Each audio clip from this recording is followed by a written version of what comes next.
Hello, तुम्हाला पण वाटतंय का कॉन्टेंट क्रिएशन करणं खूप इझी आहे? तर खरंच इझी नाहीये, कारण रोज एकसारखंच मोटिवेशन नसतं.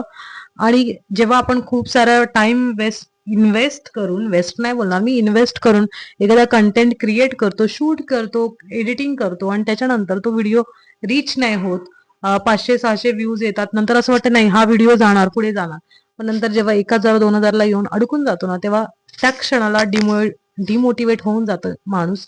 पण मी आता ठरवलंय डिमोटिवेट व्हायचं नाही, कारण मी खूप साऱ्या इंस्टाग्रामवर जे फेमस आहेत, युट्यूबवर जे फेमस आहेत, त्यांचे पहिले व्हिडिओ बघितले. त्या लोकांना पण आणि आपल्याला अजून एक डिमोटिवेशन येतं ह्याच्यामुळे, की आपल्याला लोक हसतायत हा वगैरे विचार करून.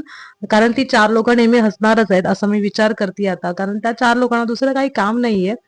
सो त्या लोकांना पण लोक हसलेत, पण ते आज कुठच्या कुठे पोचलेत. तर आपण पण कधीतरी तिथे जाऊ, हे मोटिवेशन ठेवून मी डेली बेसिसवर शूट करते, डेली बेसिसवर कंटेंट बनवते.